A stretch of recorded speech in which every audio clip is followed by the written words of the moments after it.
Hey, what's up, guys? Welcome back to Real Deals, Real Talk. This is your host, Cameron Karp, and we are back with an exciting guest, another lender for y'all, and get some more information about the lending side of real estate. But first, have all of our co-hosts introduce themselves, and then we'll introduce Melvin and jump into it, guys. Hey guys, Joe Segovia here, joe.segovia.realty on Instagram. Feel free to follow me for any of your real estate needs. Or me. Hey, what's up, guys? It's Charles Pickens here. I'm on Instagram as well, Charles_Pickens, or follow me on my LinkedIn. What else do we got these days? You got Facebook, MySpace, whatever it is. Any of Feet your real Finder. estate needs, Feet Finder. Yeah, Charles has got a spicy link, so go click a spicy link, guys. Click his link in the bio and see what happens. Click the link in the bio. We're here with Melvin Glasco. I've known Melvin for almost, 5 years now. Melvin kind of gave me my first job, if you will, in real estate. Helping with him doing his mortgages and learning from him. I knew I wanted to get into real estate somehow and not do another summer job. And we kind of found each other in a weird way. I was trying to get another job that wasn't necessarily in real estate, and the person who was trying to recruit me, actually knew Melvin personally, gave me his information, and then that's how we linked up. So, Melvin, why don't you introduce yourself and tell us a little about you and how long you've been in the industry?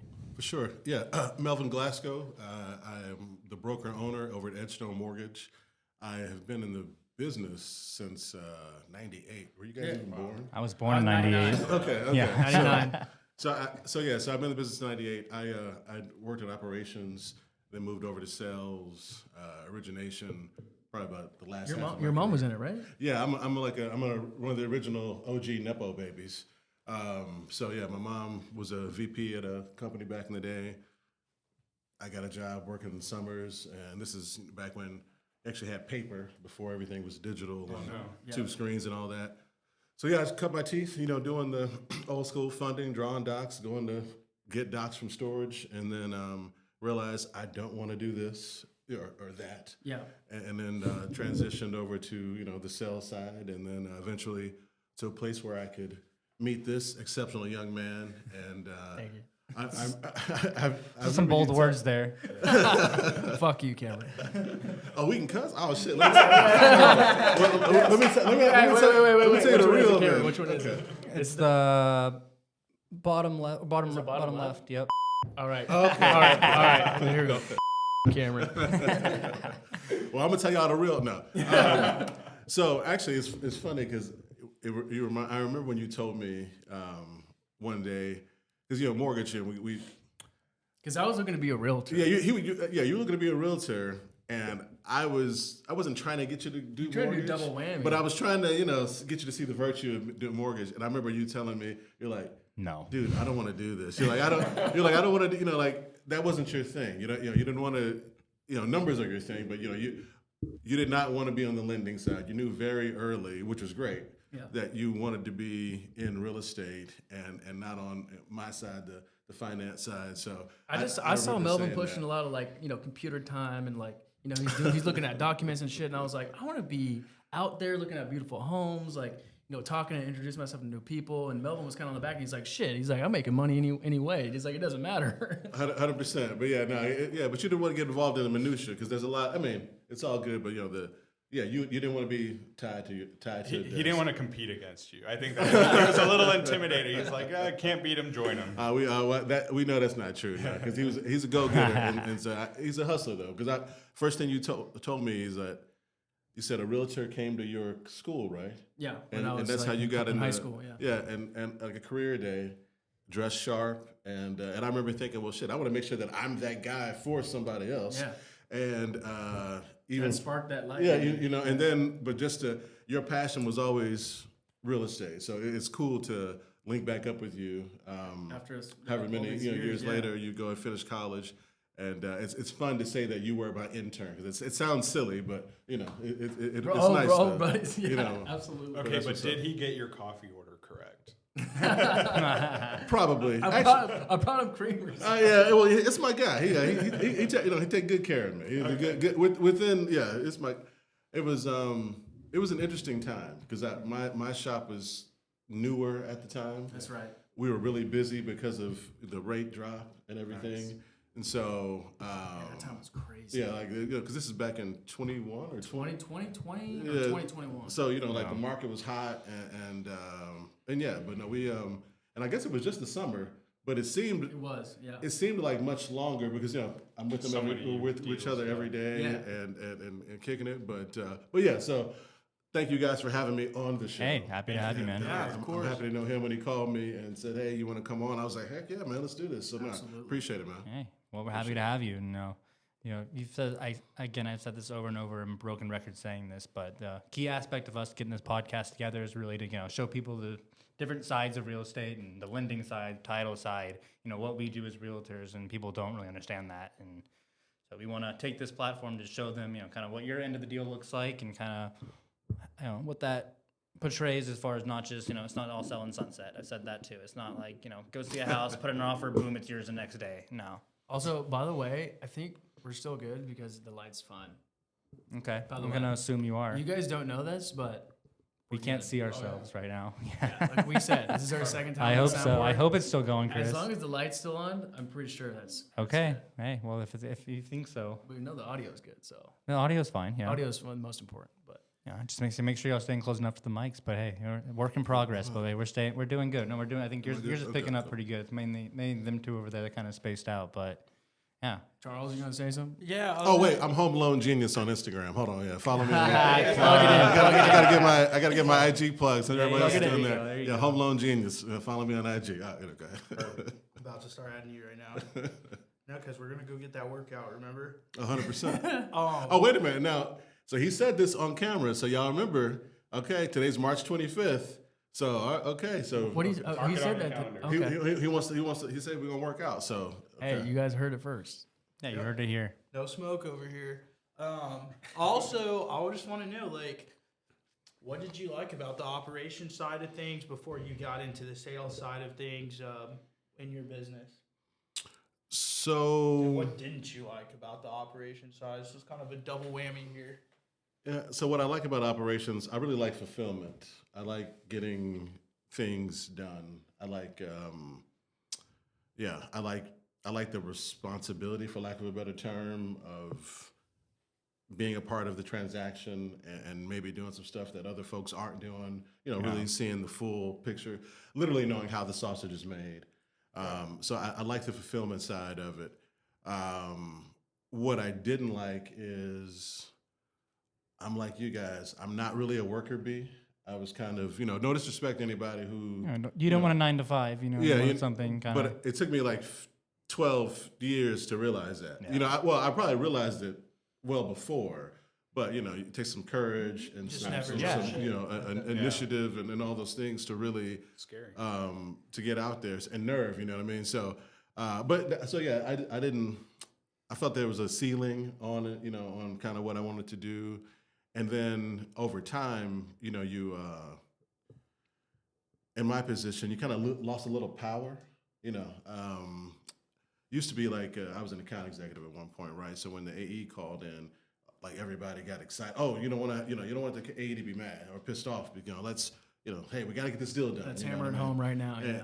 And then it eventually, as market saturation, post crash, and just really market saturation, so many lenders coming in, it just got to the point where nobody cared anymore. If Melvin was upset or and who cares if Melvin's upset? But you know what I mean. In the course of what we I do. wouldn't want to upset Melvin. Well, it's okay. 100%. No one wants to upset Melvin at all. At least one person cares. But you know what I'm saying? Like you kind of just lose. Part of what we do is we're an integral part. Of the transaction. Right. You know what I mean? And it got to the point where nobody cared anymore. And so I think that's kind of what switched for me. Sorry. Hey guys, Melvin has feelings too, guys. Okay. Yeah. Don't tell him that. I don't want that to mess up the facade. But does that kind of answer your question though? What I liked and what I didn't like? Yeah. Okay. All right. I talk a lot, so. Joe, you got anything you pressing right now? Yeah, no, I just want to know, right now, obviously one of the bigger buyer objections today is interest rates. Right. Even though historically we're not really in a high rate environment. Correct. Say it again for the people in the back. Rates are not So high. historically, Rates are not high. Rates Rates are are not at high. a good so, balance. this is pretty normal, but I'm sure you get that objection, Right. quite a bit. Right. How do you usually have that conversation with? Because I know what it looks like on our end when we try to, but a lot of people might just think, hey, they're just trying to push the sale. They're just trying to get me to buy it so that they Be can the pushy but, salesman or something. How do you approach it when you're sitting down with a client that's like, hey, this is what that looks like? So I just tell them to chill out because everything is going to look high when we're coming off of record lows. You know what I mean? Like we're not talking about we're talking about literally record lows. You know how many people with 620s who have 3% interest rates, that we closed in 2020 to 2022. So, it's just, I just try to be realistic in the sense of what people are really dealing with. And then because I have been in the business, for so long, I'm pretty sure my whole career, they've been around 6. They've been between 4.5 and 6 most of my career. You know what I mean? And it's also one of those things where it's still one of the cheapest ways you can borrow money. Like The leverage. Yeah, I mean the leverage and just there's. And he was a stockbroker before. Oh, okay. too. Well, yeah. He had a different career before real So estate. you understand. So that's. But my answer to that is, you can't control it, so don't worry about it. In a nice way to a client. Right. You can't time the It market. is what it is. No, there's so many things that we need to worry about in this transaction that's not one of them. And if you wait long enough, it's kind of like appreciation. They'll go down. You know what I mean? So, I want people to not worry about that because you're gonna wear yourself out of the market when it's like, no, you need to. It's always a good time to buy. So my response is a little perspective. Right. If we want to get granular, we can talk about the Fed and prime rate and really the cost to borrow money, and things of that nature.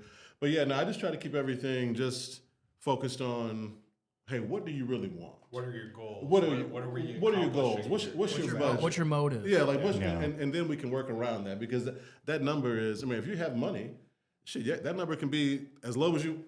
Theoretically, that number can be as low as you want it, right? I mean, if you Put down $100,000. Right. If you have Put down money. $100,000, you can have a 2% rate or whatever it is. Because the worst thing is when people come to me and talk about what their friend or their coworker or somebody got. Everyone's the expert. And I'm like, Right. but most people aren't going to show you the CD though, right? Right. The closing, no one's going to tell you that. Let's say in today's environment, let's say somebody gets something in the 4s, a conventional buyer, let's say. If that's even, it is possible, but it might have cost them $35,000. You know what I mean? Exactly. How much did you pay for that? But no one's going to tell you, hey man, I got a rate in the 4s. Oh, and I also paid $37,000 to get that, but or whatever the number is. So it's just that gentle pushback, but also like, hey man, this might be as good as it gets. Yeah. Because one other thing, I'm sorry that I'll just say hopefully real quick, is that people ask me when the rate's going to go down. I can't time it. You I just say can't no. time I just stop trying. No, they're not. Just assume that this is what they are. You know what I mean? As just speculation. As opposed to do I think they're going to go down in 4 or 5, 6 months? No. I used to be in that kind of following what some of the experts say. Early last But year. Yeah. but they've been saying since May of 22 that the rates are going to go down, and we haven't had anything sustained. We've had pockets, but nothing, no sustained drop in 2 years. You know what I mean? So, but I feel like it's always easy to talk yourself out of a transaction, right? We're talking about hundreds of thousands, if not more, right? The easy thing to do is like, hey, it's scary, don't do it. There's all these reasons not to do it, right? But you always have to kind of pull the customer back in, the client, to like, what are you looking to accomplish? All right, this is how we can get there. 100%. Yeah, and I mean, it's also a lot of cold feet, like people get nervous about such a big decision, if not the biggest decision in their life, spending hundreds of thousands of dollars, that's going to be the biggest investment somebody makes. And there's a point to where like people are, I don't like to say the word looky-loos, but they want to buy, but they're not necessarily comfortable, even if they have the means, And so I don't know if you guys have ever had clients where you're going to show them, you're looking at places, and they come across properties that they love, and they're not going forward with it. There's always something. They're not buying it for whatever reason that may be, and that's something that is either combated by financial, limitations, or simply they're just not ready. And that's something that you combat besides the rates. That, or they may not be all the way up front about a situation. But, as us as experts, it is our jobs to try and uncover as much as we can to be able to better assist anybody in this field. 100%, because it's one of those things where, not to overstate what we do, but we're all licensed professionals, right? And Absolutely. So we go to a lot of schooling to do this stuff. 100%. So which is not a lot of difference between your accountant or your doctor, your lawyer. Meaning, so you have to be very candid. Like our expectation and hope is that the client will be very candid with us, so we can give them the best information and services. However, I don't know if you got. I don't know if I should say this on a realtor's podcast. Say it. But have you? But real. you heard the term "buyers are liars." Oh yeah, we Okay, said okay, that. okay. That. We said that a couple podcasts ago. Okay, yeah. with So, Mentor Chris, and which is obviously said tongue in cheek, right? They are buyers are liars. So what's that mean? Why you always lying? Stop fucking lying. It's like serious. It's like it's like a doctor. You gotta. I can't treat you. I can't help you. Calm your apprehension. You can take a horse right to drink water, but you can't make the horse drink water. Right, and the horse has to tell me, oh, I'm allergic to allergic to water. water. I just don't like water. I'm allergic to buying this house. I'm out. 100%. So it's that where because everybody's just trying to help, and it's the more we can disclose, or the more that's disclosed to us, the more we can help. Yeah, and Full picture. Yeah, don't be very transparent with whoever you're speaking to.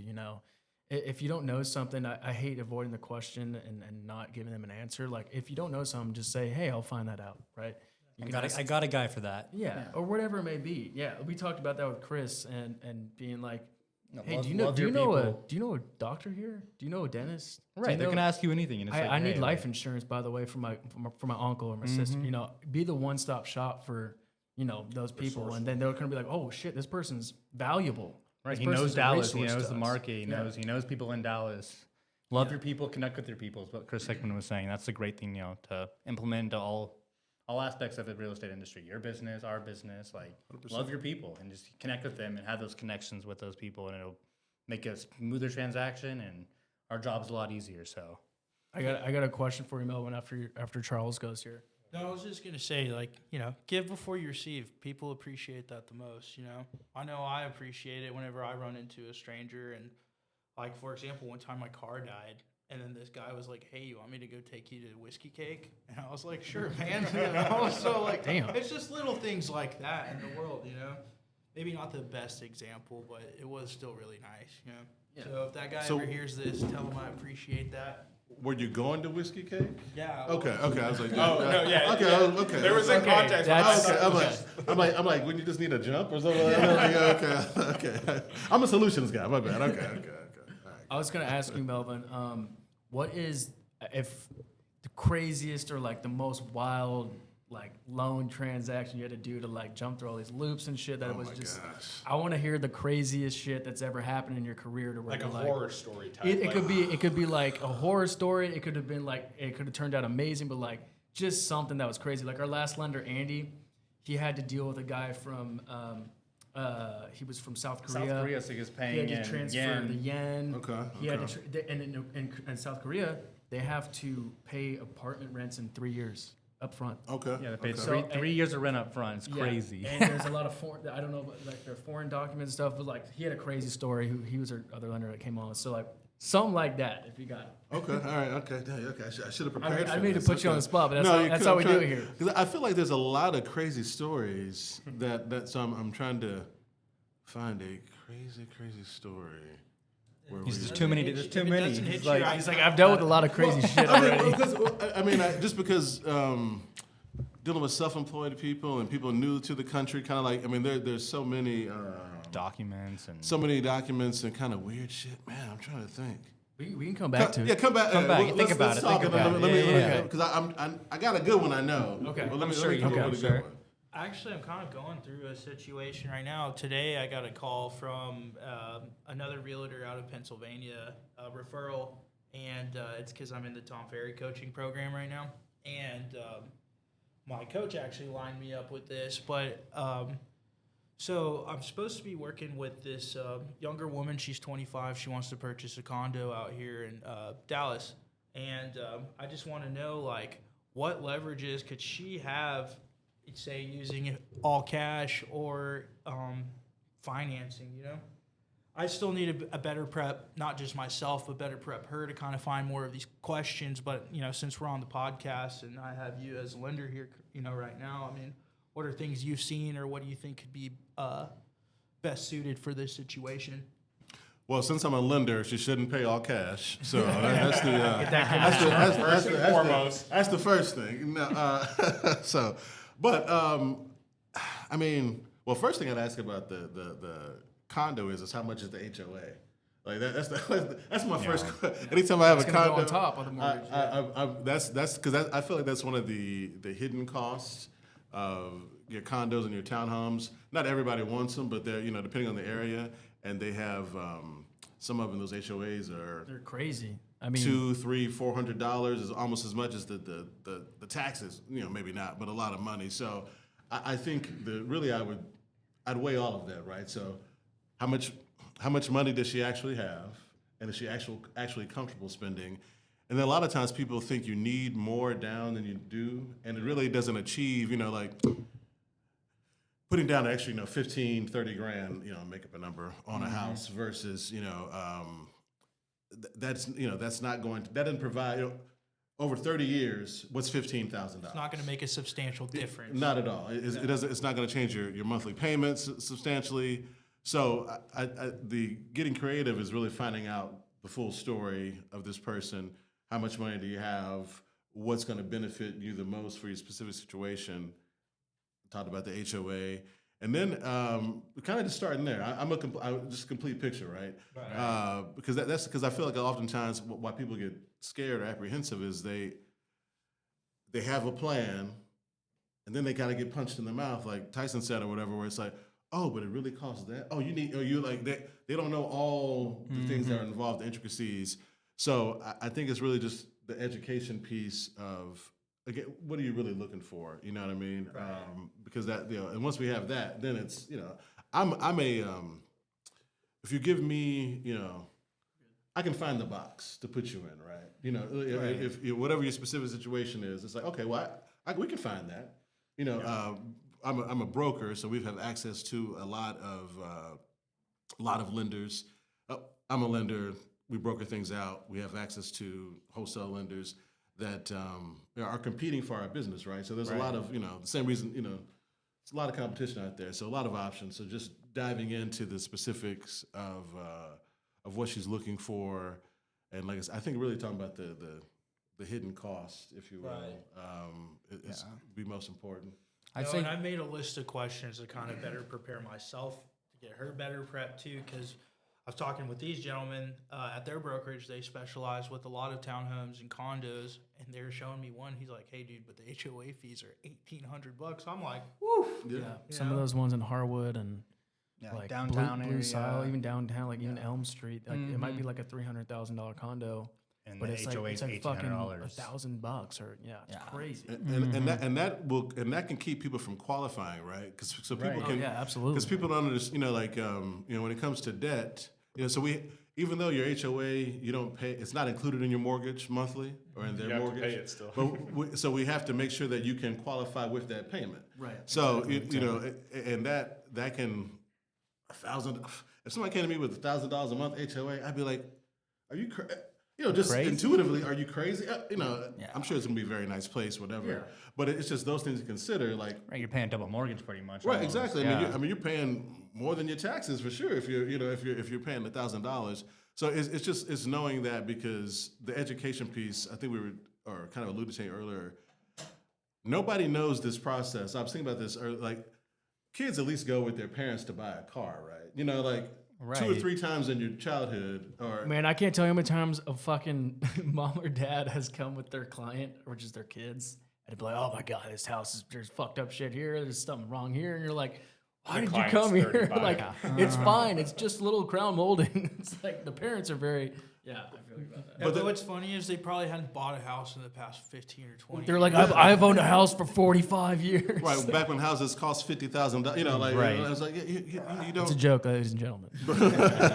But it's the same. It's they spend that time educating your kids on the process of how, you know, like, hey, this is, you know, when you buy, you sit down with your, hey, look, this is what we're going through. This is what they asked us for. This is what we had to do. This is why we're living over here, because instead of living over there, because the goddamn HOA is $1,000 on this side of the limit, and it's, you know, Yeah. it's, you know, whatever. Because they usually look at the fact they're like, well, if my mortgage is going to be in total another $900 on top of my regular mortgage, so in total theoretically, they're like, well, why don't I just go buy something for $40,000 more in my pre-approval? That's the caveat. So some people just might love that Opportunity cost. Yeah, they might love that condo so much that they're just like, I don't care, I'll still pay it. But in a lot of people's eyes, they're like, well, I could go just have my, you know, overall total and my pre-approval be a little higher and go find something for more money. Mm-hmm.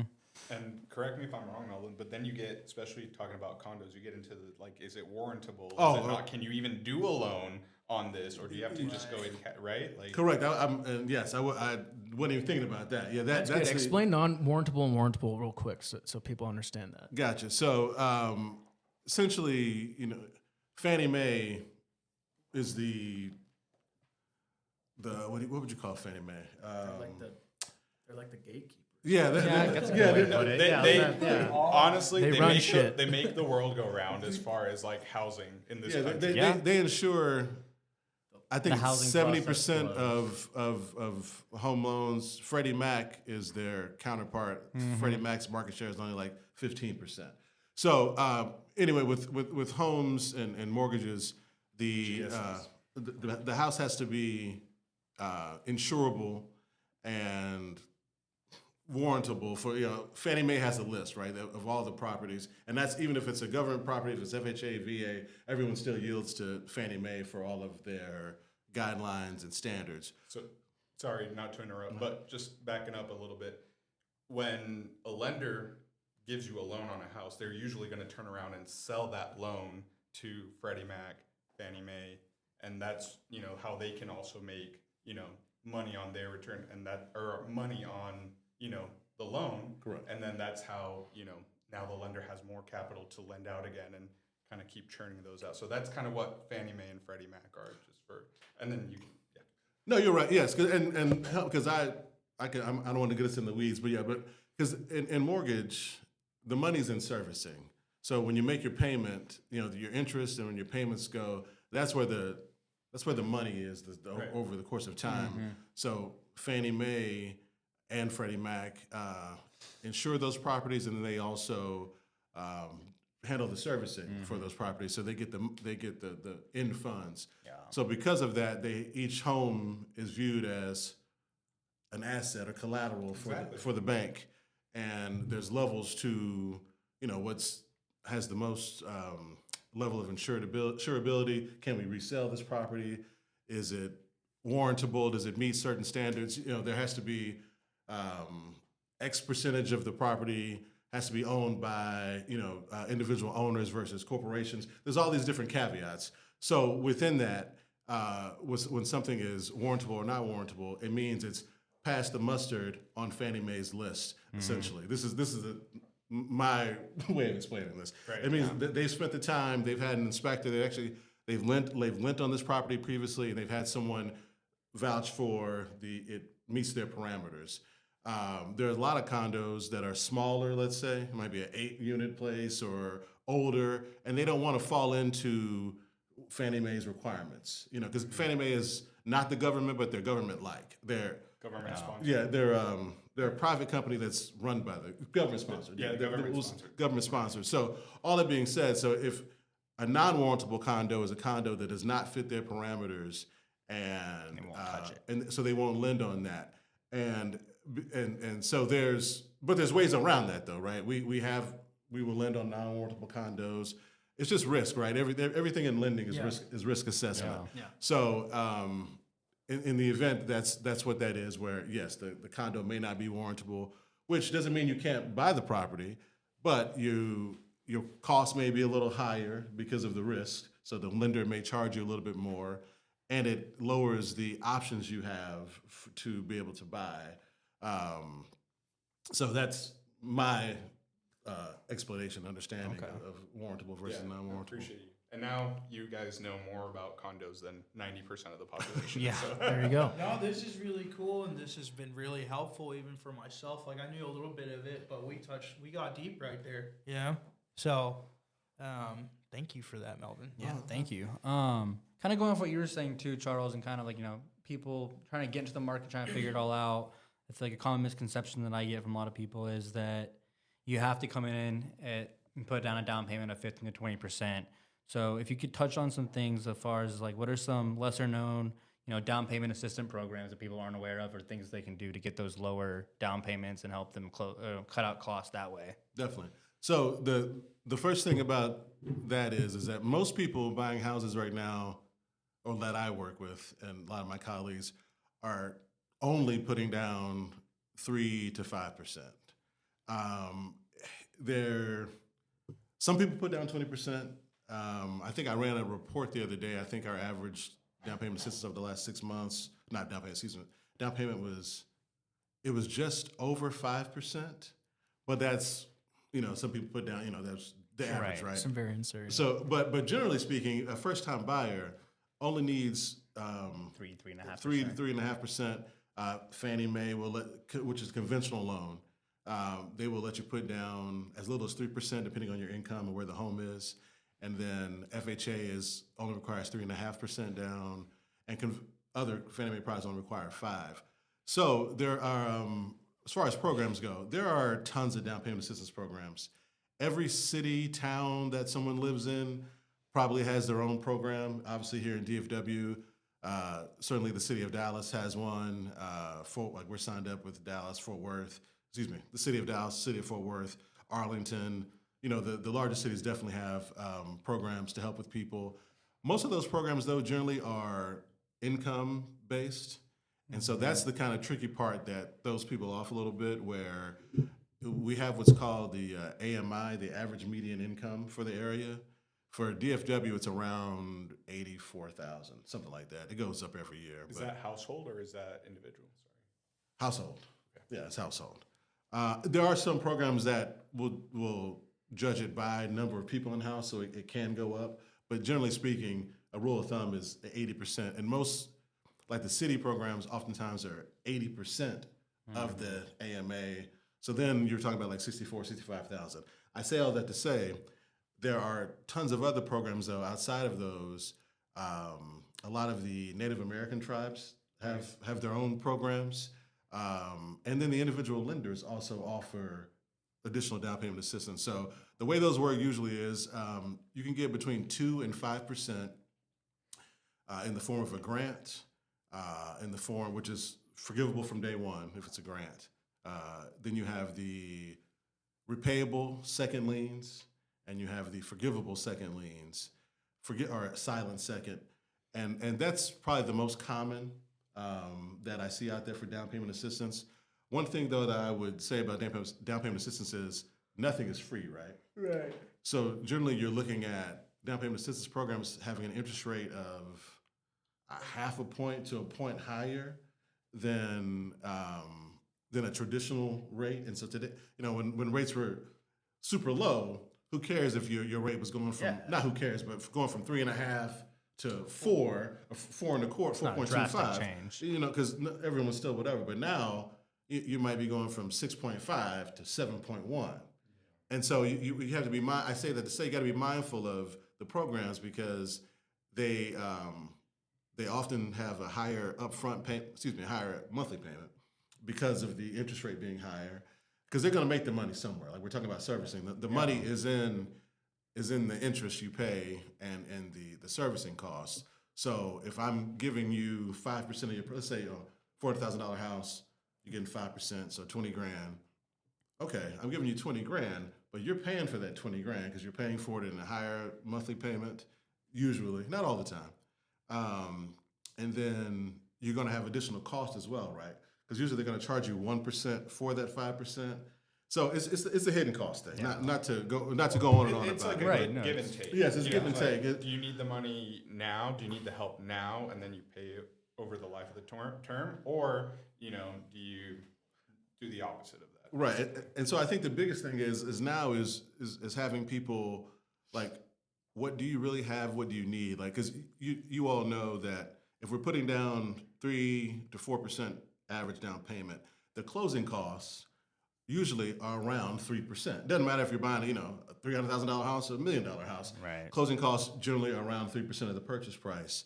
So it's finding the balance of, if people have more money to put down, then let's not necessarily look at the down payment assistance programs, because you might use that money towards something else to save you money over time. But I would tell anybody to check with their local city or town, because there's going to be a lot of options there, or some options there.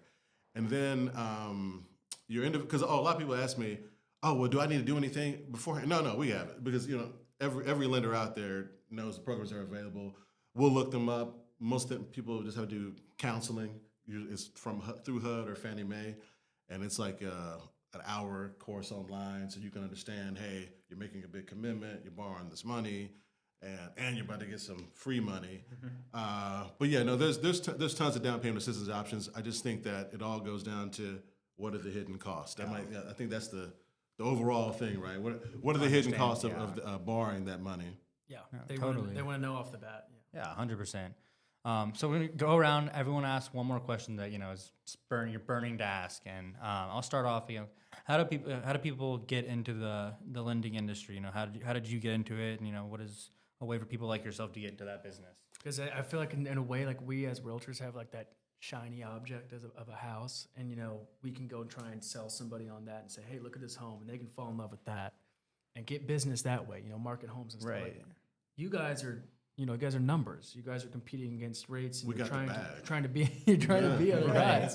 So like, if you're like 22, 23, 24, 25, whatever, you're starting out and as trying to be a mortgage lender or a loan officer, I feel like that is I feel like it's a little bit more difficult than starting out as a realtor, because You don't have that fancy. you don't have object that. to You don't show have as off. many things to do to try and get business, and I just feel like it's very difficult. So what would be your advice to somebody getting in, trying to network, grow a business, saying, why am I going to use you for a mortgage lender whenever I can go to my mom's friend who's been doing it for 20 years?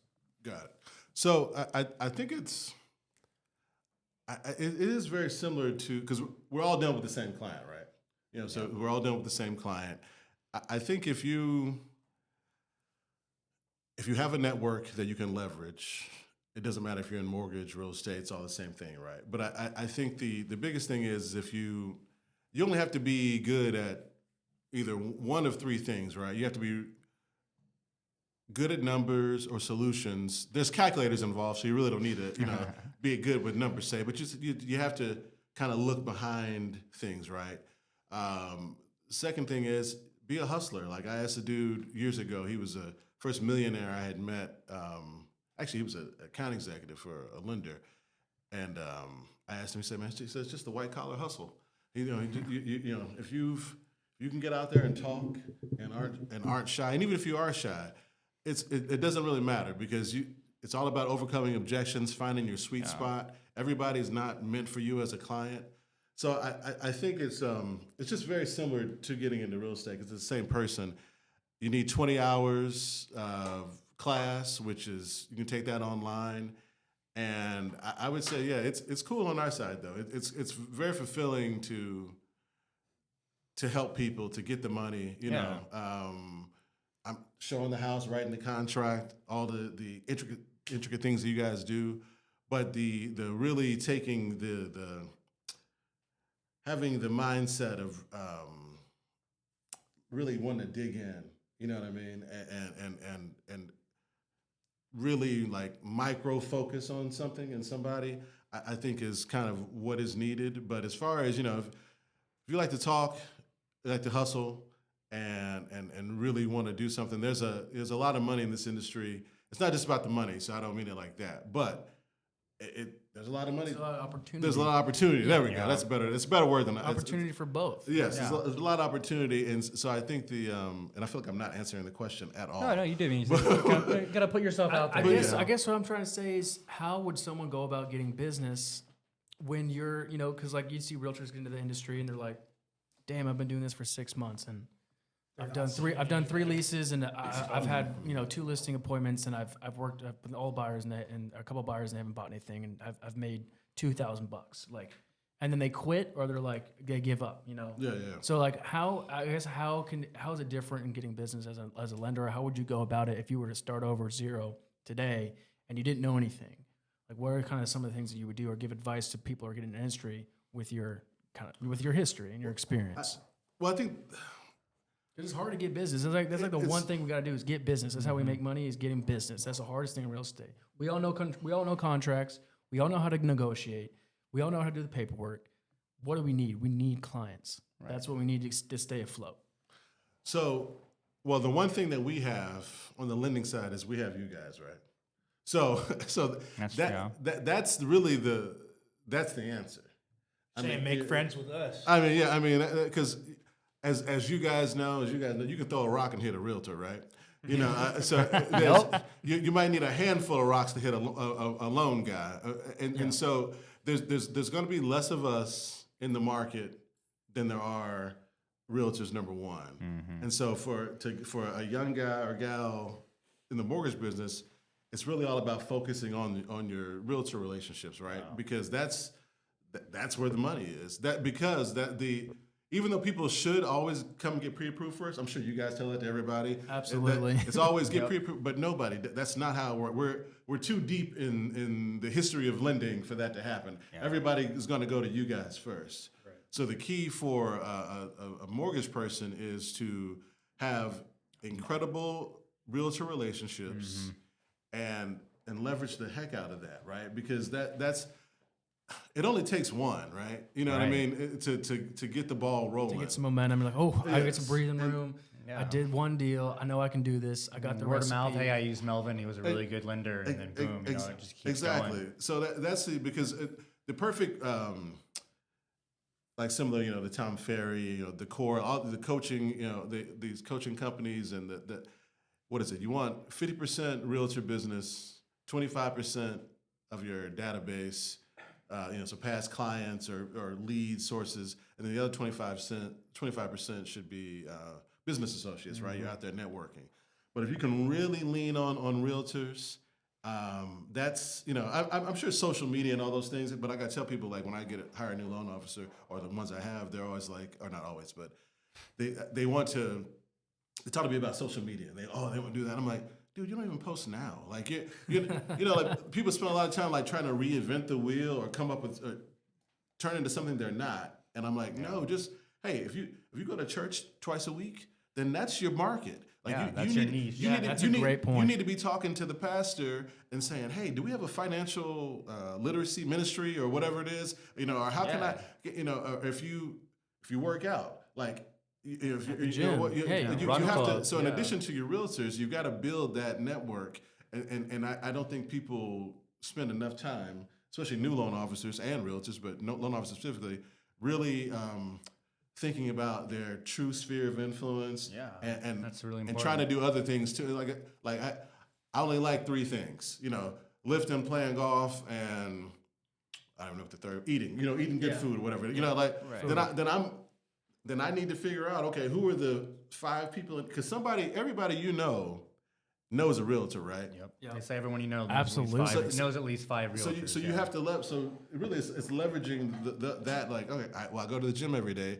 Well, let me talk to the guy who I talk to and say, hey man, let's push this forward to let them know, And so that's I think that's really what it is leveraging those and understanding where your existing opportunity lies. And really digging into that.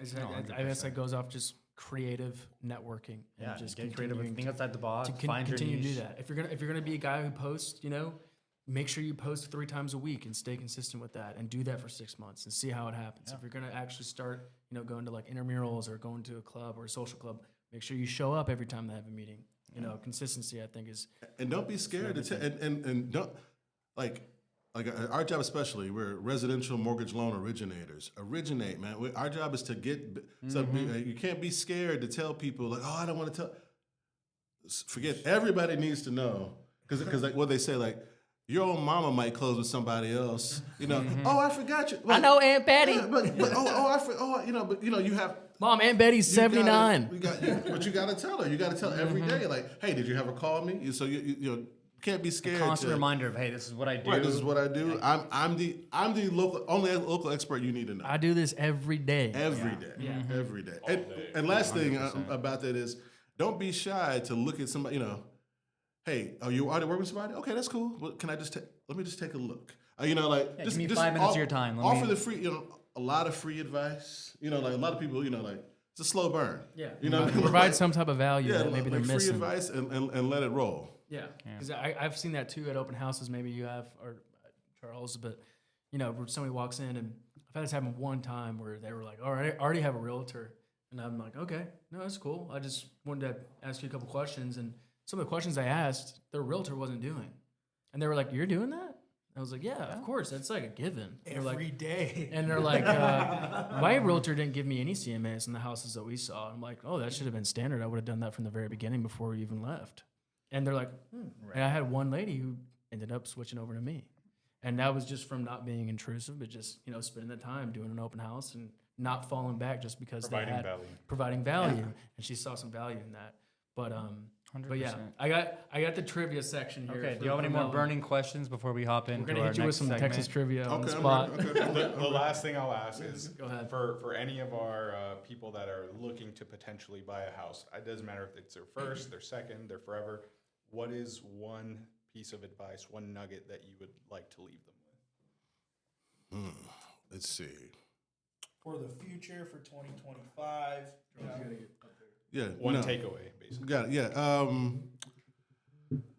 Don't disqualify yourself. Talk to a professional. Write down your questions, and lean on someone else who does this every day. Your past experience is great if you've bought and sold and refied before, but things change, especially in our industry. Probably more. You got to remain extremely fluid. Absolutely. So I think I would, don't disqualify. You said one thing, but two things really. Don't disqualify yourself because your situation is probably not as unique as you think it is, and remain be water. Be water. Remain fluid, baby. Remain fluid in the throughout the process. I think those are probably the two most important things I would tell anybody who's actively looking, who's getting, wants to look, who's already owned. I think that's what I would say. Perfect. Be fluid. Do not disqualify yourself. And one more thing, I do want to go back. I don't know if you have some time to think about with all of other questions coming up. What was your craziest experience as a lender? That's right. We gotta get back to that. Yeah, What was your craziest experience? Okay, I was thinking maybe the client who fired and sued 2 agents. We still closed the deal, but she fired. Melvin's that good guy, so still close the deal. Melvin's that guy. She loved the heck out of me, but it wasn't me. But I think that might be it. So the client fired the agent so mid transaction. Yeah, so the client came to. I forget how the client was referred to me from a past client, and they had an agent already. They were working with the guy, and Under contract or yeah, they got under contract. Yeah, Okay. they were at least putting in offers. okay. They were putting in offers, and she fell out with him for something. She called me and asked me to refer her to someone else. I referred her to one of the chicks that we used to. Women, excuse me. One of the realtors. One of the realtors Yeah. I really am very progressive now. One of the women realtors that we just do a lot of business with. I referred her to them, and she's a great lady. She's awesome. She's tons of followers, but all of a sudden I get a call from my realtor contact Melvin, this lady's crazy. I can't work with this lady. No. And I'm like, because they went under contract. I know what happened. So when they wanted a contract, the woman was crazy, but there was no lease back. Okay, see, it's coming back to me now. Here we go. She was selling her house too. He Obviously. blocked it out of his. Yeah, because it's just so because. She ended up having a stroke. It's all kinds of. We had to close her in the hospital. Like I had to get a notary. Like it's all Okay, it's it's the crazy. process. Simply wild. Yes. So she so the realtor called me. They were going at it like every day, and the realtor said, "Hey, it's not worth it. The realtor's threatening to fire the client, right? So they're just really going at it. We get to the finish line. And right before we close, my client has a stroke. That's very sad. Well, I mean, yeah, it's sad, but this is why you should reduce the stress in your life because she was I don't know if it was a stress-induced stroke or not, but she, a high-strung person, fired one agent, already into it, loved the heck out of me though, but she, so she ended up having a stroke, unfortunately. Still wanted to close. So we had to Mobile notary? Yeah, we had to do a mobile notary. But when we got to the hospital, she didn't have her ID. Oh my gosh. Because she's in the hospital, right? You know what I mean? So like when you have to sign, you have to show Use the your notary. hospital ban.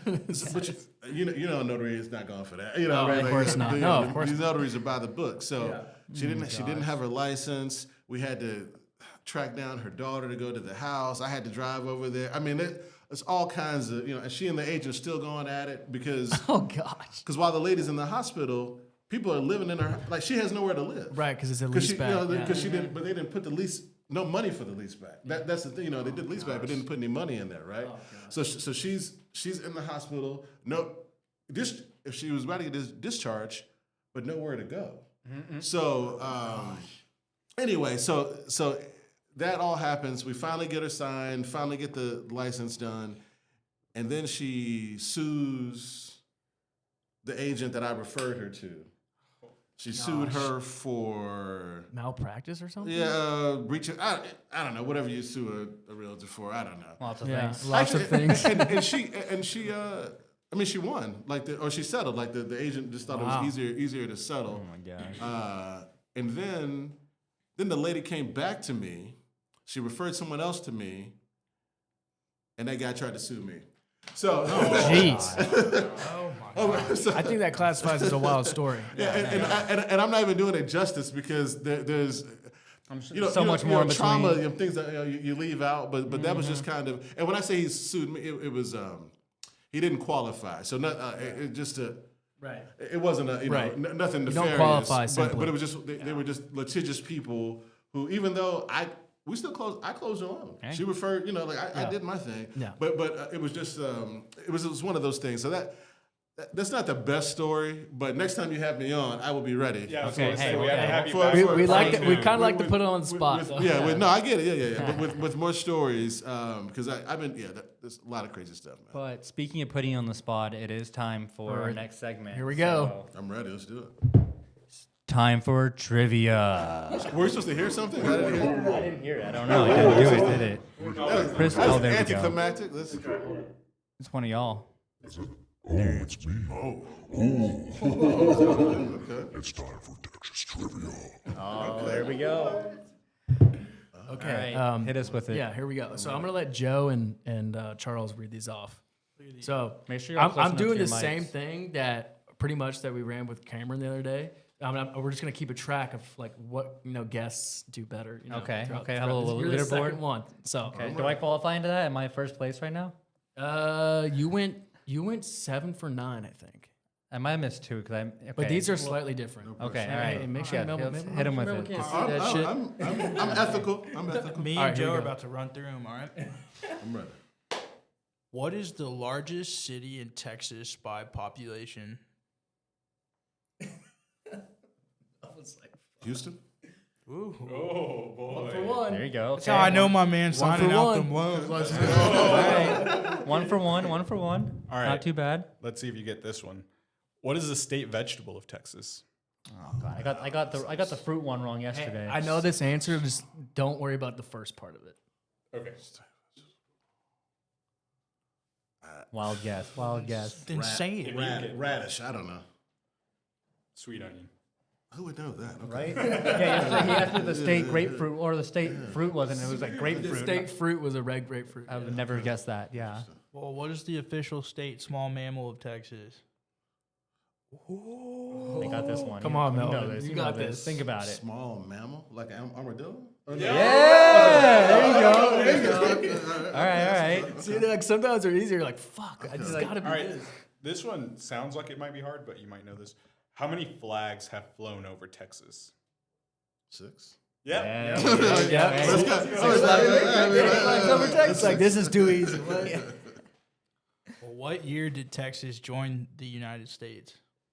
Okay, Cameron missed this one. Very missed this badly. It's either- Yeah. it's- History's not my thing. It's not 36. It must be 45. Is it 1845? Hey, dang. Okay. Cameron said Mr. fucking Hotshot, yeah. 1776. It's the first day that came to mind, man. was like when Okay. the colony, I just like, know, I know it's one. It's either. I knew it was 36 or 45. Something happened in 36, but I knew it was 40. Okay. Yeah. good shit. Okay.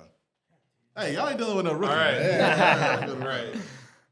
What is the name of the largest ranch in Texas? Bigger than the state of Rhode Island. I know this And if one. you get this wrong, you have to move to think. Rhode Island. Oh, that was a good one. I like the weather in Rhode Island. Biggest ranch in Texas. I'll give you a hint. Wait. Okay, go ahead.